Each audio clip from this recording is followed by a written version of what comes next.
the introduction to Clause 62. And if you like, I can provide you and other members. Once again, I can read it slowly because there's a lot to digest there. So you can follow the hopscotch, as you said. So I'll just, for the benefit of all members, I'll just go over it once again.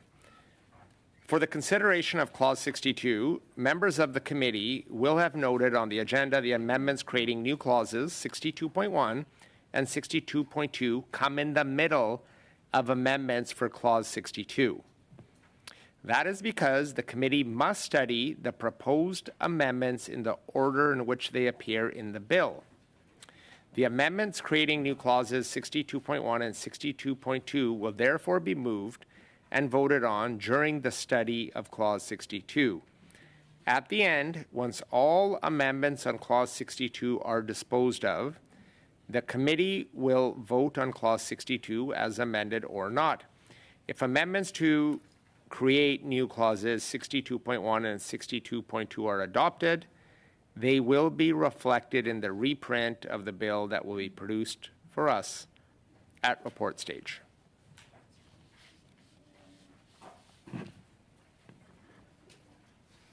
I hope that clarifies your question.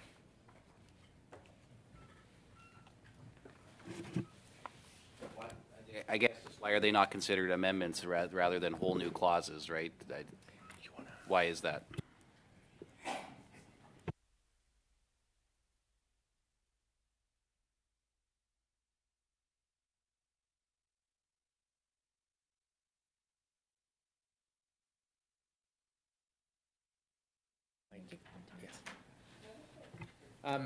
Mr. Patzer, I will get the clerk to explain it to you. Well, thank you, Mr. Chair. So, Mr. Patzer, you are right. They are just amendments to Clause 62. So there's a title in the agenda. It says new clause, but it's actually it's just a title. It's an amendment to Clause 62. That's why they're all in Clause 62. Okay, I guess this is just, after 4 years, this is only the second piece of legislation I've ever had a chance to deal with, and C-50 was the first one. So this is the first time I'm really seeing the package like this where, because normally if there's a 62.1 or whatever, like say 47.1 or something, we do 47, and then we vote for that whole clause, and then we do the next new clause, which is 47. So that's why I was just curious why it's labeled such a way, and then all of a sudden we're still within the clause that we're already working on. So anyways, appreciate it. We learn something new every day, and I'm like you. C-50 was my first, and this is my second bill, so we're learning together. We will, okay, so if everybody's clear, we were on G5, which was moved. We'll now proceed to the vote of shall G5 carry. Let's call the vote. Mr. Eldag? Yes. Mr. Bruson? Yes. Mr. Batiste? Yes. Madame Lapointe? Oui. Mr. Sabara? Yes. Mr. Dreeshen? That's a definite no. Yeah, Mr. Tomey? Contra. A little pressure, Patzer? right? No. Stubbs? Nay. Mr. Simard? Oui. Mr. Angus? Yes. 7 yeas, 4 nays. G5 carries. We'll now proceed to Clause 62 and proceed to CPC 8. Do we have a member who would like to move that? CPC 8. Mr. Patzer. Yeah, that bill C-49 in Clause 62 be amended by deleting lines 11 to 36 on page 38. Once again, this deals with the Unconstitutional Impact Assessment Act, and again, when it's already creating problems across the country, I don't think it's good to be imposing those same problems on a couple more provinces that are going to run into all kinds of issues. So, yeah, we propose that this entire section be just deleted and, yeah, erase it. Thank you. I'm going to go to Ms. DeBrussen. Go ahead. Thank you. So this falls into really the same category when we're talking about the motions that I've been moving for coming into force amendments and having separate coming into force. So I understand what the member opposite's trying to do here, but I think that it's actually dealt with by the fact that we are going to have separate coming into force dates as we have moved. And I think that that's actually exactly what the clause G5 that we just did would touch upon. So I'm not going to support this amendment. Thank you, Mr. DeBrussen. I'll now go to Mr. Dreeshen. I believe then this is the part that I had spoken about earlier when I asked the officials about the significance of having the Minister of the Environment, who's issued a decision statement under Section 65 of the Act, questioning whether or not that happens to be one of those that has been deemed unconstitutional. And if it has, one is, I guess we're living in hopes that there will be a remedy. And but I just wanted to know whether or not Section 65 of the Act is one of those that that there is hope later that will not be unconstitutional. And we're also dealing with Section 137 and 137. I think that's it. No, there's a reference back through to it. So if you could just sort of give me some clarity as to whether or not this is one of those sections that has been deemed unconstitutional. And again, my hope is that we're not going to be putting these ministers or any future ministers in jeopardy in that we don't really know what the results are going to be. And I might ask one other pointed question to this as well. There's been a big discussion about when will the direction, when will it come into force? If we survive around here until 2025, maybe there's a chance that it will have come into force then. If that is not the case, if it's a little bit sooner, what are the thoughts that all of these remedies can take place such that this legislation is going to be properly addressed from the legal standpoint? I'd like to thank the member for the question.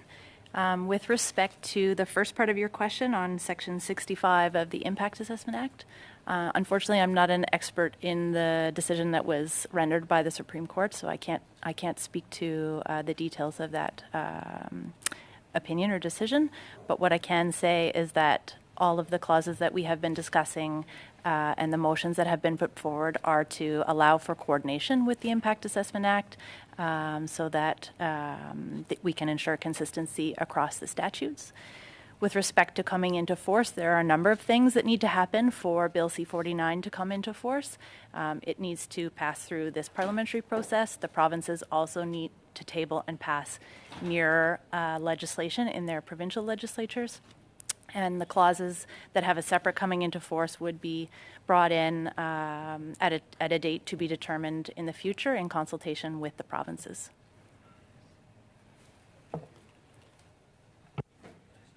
Okay.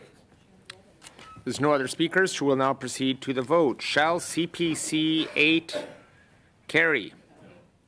Call the roll, please. Mr. Aldag? No. Mr. Bruson? No. Mr. Batiste? No. Madame Lapointe? No. Mr. Sabera? No.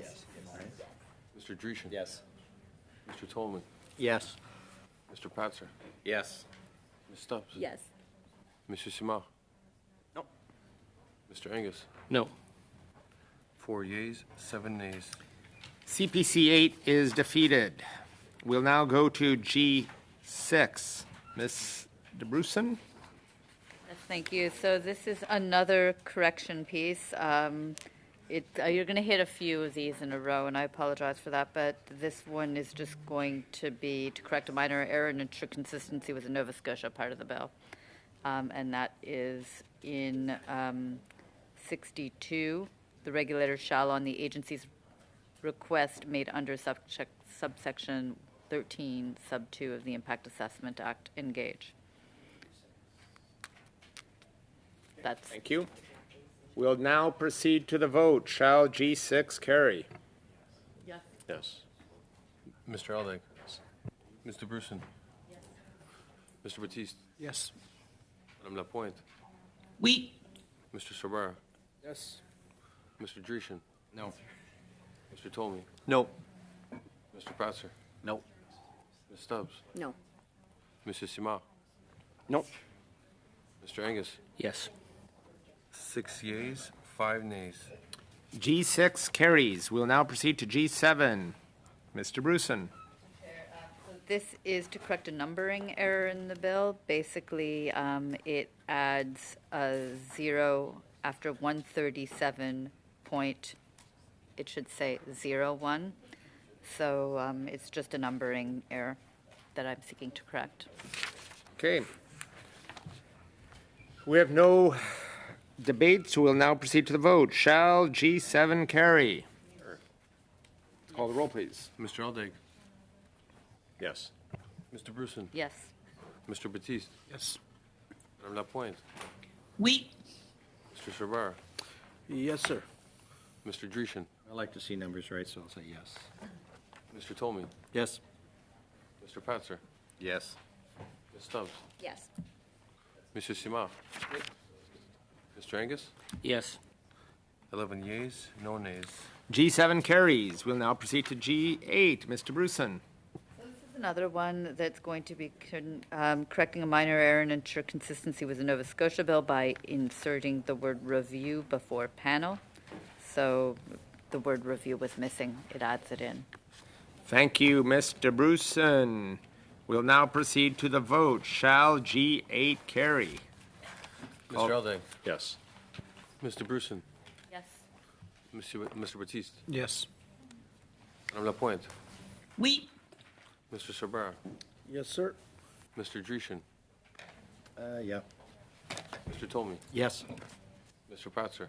Yeah. Ms. Stubbs? Yes. Mr. Simard? Oui. Mr. Angus? Yes. 11 yeas, no nays. G8 carries. We'll now proceed to G9. Mr. Bruson. G9 is to make another correction. It's going to correct an inconsistency between the English and French text of the bill, so that at 138.014, it will remove from the English the word makes and change it to is to make. Okay. We'll now proceed to the vote. Shall G9 carry? Please call the roll. Mr. Aldag? Yes. Mr. Bruson? Yes. Mr. Batiste? Yes. Madame Lapointe? Oui. Mr. Sabara? Yes, sir. Mr. Dreeshen? No. Mr. Tolmie? No. Mr. Pratzer? No, that doesn't read right to me that way, so no. Ms. Stubbs? No. Mr. Simard? Oui. Mr. Angus? Damn straight. 7 yeas, 4 nays. G9 carries. G10. Mr. Bruson. Thank you. So this is another correction of inconsistency between English and French in the text of the bill. For this one, en français, on a utilisé le mot et ça devrait dire. In French, we said and, but it should be or. So we are replacing and with